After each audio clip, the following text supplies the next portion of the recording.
അമ്മയെ തല്ലിയാലും രണ്ട് വിഭാഗം ഉണ്ടാവും.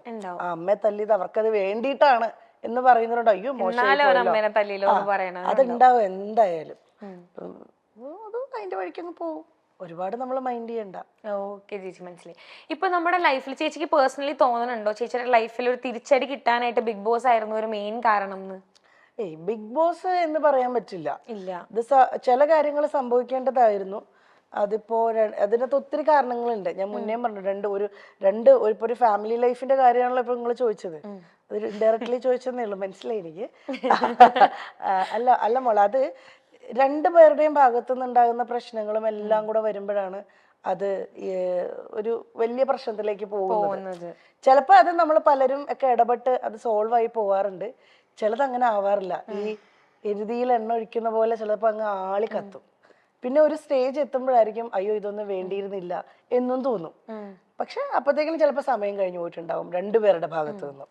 പക്ഷെ ഞാൻ ഇതിനു മുന്നേ ഈ സെയിം ഇന്റർവ്യൂവിൽ ഞാൻ നിങ്ങളുടെ മൈൽ സ്റ്റോൺ മേക്കേഴ്സിന്റെ തന്നെ ഇന്റർവ്യൂവിൽ ഞാൻ പറഞ്ഞിട്ടുണ്ട്, നമ്മൾ ബ്രേക്കപ്പ് ആവുന്നത് കൊണ്ടോ ഒരാൾ നമ്മുടെ വേർപാടോ അല്ലെങ്കിൽ പിരിയുന്നത് ഇതൊന്നും പ്രശ്നമല്ല. നമുക്ക് പറ്റുന്നില്ലെങ്കിൽ നമുക്ക് വേണ്ടാന്ന് വെക്കാം. പക്ഷെ അതിൽ നിന്ന് നമ്മൾ റിക്കവർ ചെയ്ത് നമ്മൾ മുന്നേക്ക് പോവാൻ പറ്റണം. അവിടെ തന്നെ സ്റ്റക്കായി നിൽക്കുമ്പോഴായി പ്രശ്നം വരുന്നത്. ഇത് നമുക്കിത് പറയാൻ ഭയങ്കര എളുപ്പമാണ്, അനുഭവിക്കുന്നവർക്കാണ് അതിൽ നിന്ന് പുറത്തേക്ക് വരാൻ പാടി. ഇപ്പൊ ഞാനെന്നല്ല, ഞാൻ എല്ലാവരുടെ കാര്യം പറഞ്ഞതാ. പുറത്തേക്ക് ഒന്ന് വന്നാ പിന്നെ നമ്മൾ ഓക്കെയാണ്. പക്ഷെ പുറത്തേക്ക് വരാൻ ടൈം എടുക്കും. ചില ആൾക്കാർ 1 മാസം കൊണ്ട് ഓക്കെ ആവുന്നവരുണ്ട്, ചില ആൾക്കാര് 2 വർഷം 3 വർഷം. പിന്നെ ഞാൻ പറഞ്ഞല്ലോ, പിന്നെ ഈ മെമ്മറീസ് ഒന്നും നമ്മൾക്ക് ഒരിക്കലും മരിക്കാത്തത് കൊണ്ട് ഇടയ്ക്കിടയ്ക്ക് നമ്മളെ വന്നിങ്ങനെ ഹിറ്റ് ചെയ്തുകൊണ്ടിരിക്കും. അതുണ്ടാവും. ശരിക്കും എന്താ പറയുക, ഞാൻ ഇത് ചേച്ചിയുടെ അടുത്ത് ചോദിക്കാൻ കാരണം എന്ന് വെച്ച് കഴിഞ്ഞാൽ നമ്മുടെ ലൈഫ് ഇസ് ബ്യൂട്ടിഫുൾ എന്ന് പറഞ്ഞിട്ട് മൈൽ സ്റ്റോൺ തന്നെ ഒരു പ്രോഗ്രാം ഉണ്ട്. അതിൽ നമ്മുടെ ആര്യ ചേച്ചി ഇവര് ഇങ്ങനത്തെ ഒരു ക്വസ്റ്റ്യൻ വന്നപ്പോൾ അവർ പറഞ്ഞായിരുന്നു ഇവരുടെ ലൈഫിൽ ഇങ്ങനത്തെ ഒരു ഇഷ്യൂ ഉണ്ടാകുന്ന മേജർ റോള് എനിക്ക് തോന്നുന്നു ബിഗ് ബോസിനാണെന്ന് അവർ പറഞ്ഞായിരുന്നു. അല്ല, എന്റേത് ബിഗ് ബോസ് ഒരു മേജർ റോൾ എന്ന് പറയാൻ പറ്റില്ല. അങ്ങനെ അല്ലാതെ തന്നെ ഒത്തിരി പ്രശ്നങ്ങളുണ്ട്. ബിഗ് ബോസ് എന്ന് പറയുന്നത് ഞങ്ങൾ ഒരു 2.5 മാസം 64 ദിവസം ഞങ്ങൾ തമ്മിൽ മാറി നിന്നു എന്നതാണ് അതിനകത്ത് ഒരു ഇത് വന്നത്. പക്ഷെ അതൊന്നും അല്ല പ്രശ്നങ്ങൾ. ഞാൻ പറഞ്ഞു ഞങ്ങളുടെ പ്രശ്നങ്ങൾ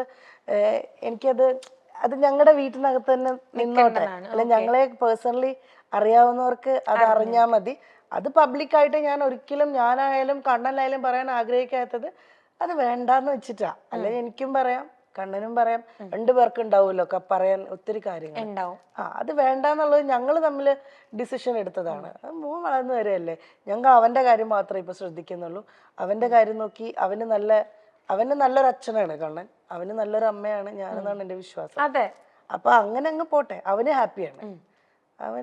അവന്റെ ടീച്ചേഴ്സ് പറയാറുണ്ട് അവിടെ സിംഗിൾ മദേഴ്സ് ഉണ്ട്, അച്ഛന്റെ കൂടെ മാത്രം ഉള്ള കുട്ടികളുണ്ട്.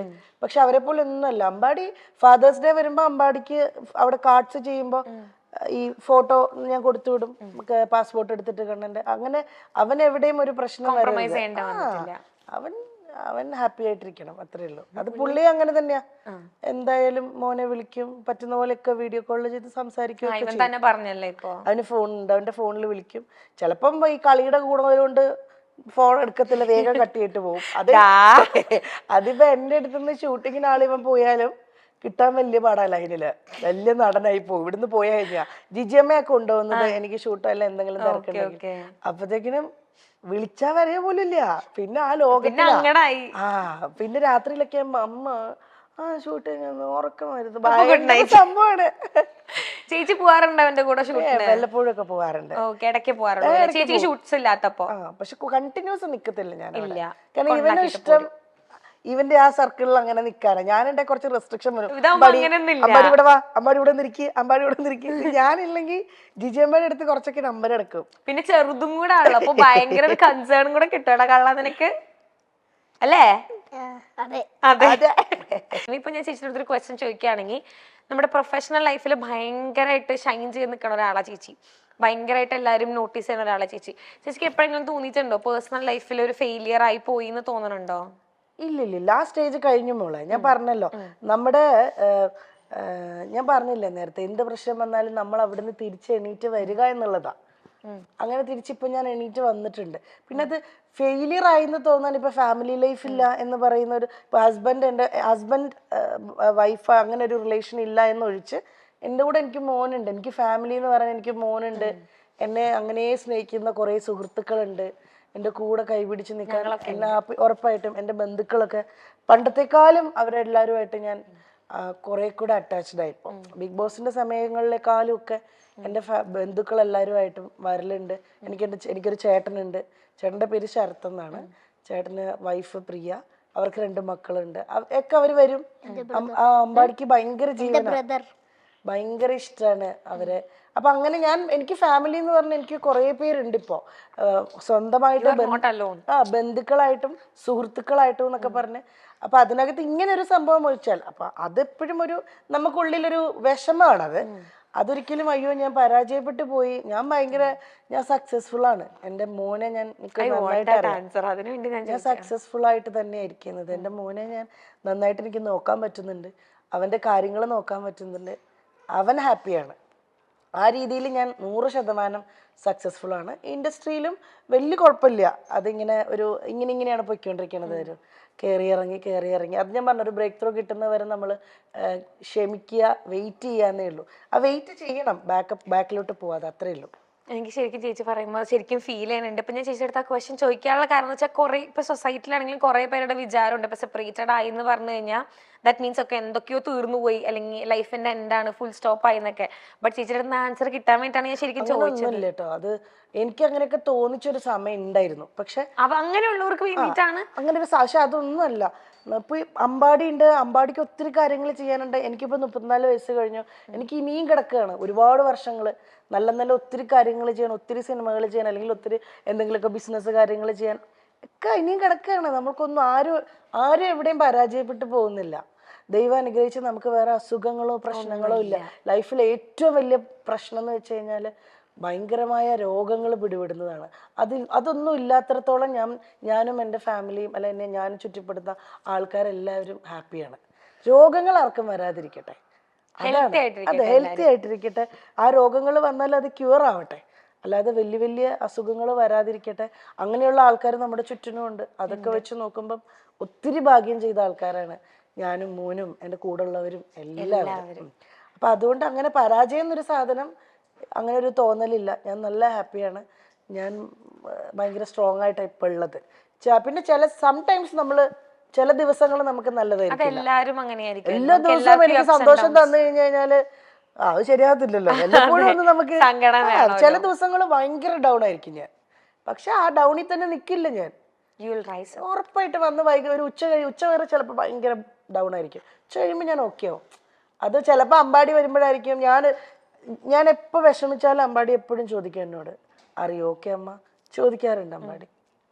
അതിലിപ്പോ എനിക്ക് വേറെ ഒന്നുമില്ല. 7 വയസ്സായ എൻ്റെ മോൻ എന്നോട് ഇപ്പൊ ചോദിക്കുന്നെങ്കിൽ എനിക്ക് നല്ല ഉറപ്പാണ് മുന്നോട്ടുള്ള എൻ്റെ യാത്രയിൽ എനിക്ക് എപ്പോഴും ഇങ്ങനെ പിടിച്ചോണ്ട് എൻ്റെ കൂടെ നിങ്ങൾ പരസ്പരം അങ്ങോട്ടും ഇങ്ങോട്ടും. അവനോട് ഇപ്പോ ഈ സെക്കൻഡ് വരെ എല്ലാ കാര്യങ്ങളും അവൻ എന്നോട് വന്ന് പറയും, ഞാനും പറയും. നല്ല കുട്ടിയാണ് അമ്പാടി. അത് നോർമൽ ഒരിടത്ത് സ്കൂളിലാണെങ്കിലും ടീച്ചേഴ്സ് ആണെങ്കിലും എല്ലാവരും നല്ലത് മാത്രമേ മോനെ പറ്റി പറയുന്നുള്ളൂ. ഞാനിപ്പോ കുറച്ചു നേരം കണ്ടുള്ളെങ്കിലും ഭയങ്കര മെച്ചുവേർഡാണ്. അതേ ടൈം അവൻ ഭയങ്കര ഇന്നസെന്റും ആണ്, ഭയങ്കര കുറുമ്പാണ്. പക്ഷെ അതൊക്കെ രസാവണ്ടേ. ചേച്ചി ശരിക്കും ആഗ്രഹിക്കണുണ്ടോ ഇപ്പം കണ്ണേട്ടൻ തിരിച്ചു വന്നായിരുന്നെങ്കിൽ? ഈ പെങ്കൊച്ചിനെ കൊണ്ട് ഞാൻ തോറ്റല്ലോ. ഇത് ശരിക്കും മമ്മിയും കണ്ണേട്ടനാണോ? ഞാൻ പറഞ്ഞില്ല, ചിലത് നമ്മള് വേണ്ടാന്ന് നമ്മളിപ്പോ വെച്ചിരിക്കല്ലേ. നാളെ ഇനി എന്താവുമെന്ന് എനിക്ക് അറിയില്ല, നോക്കാം.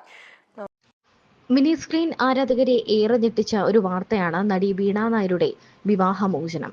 കുറച്ചു ദിവസങ്ങൾക്ക് മുൻപാണ് വീണ നായരും ഭർത്താവ് സ്വാതി സുരേഷും, അതായത് RJ അമനും ഔദ്യോഗികമായി വിവാഹമോചിതരായത്.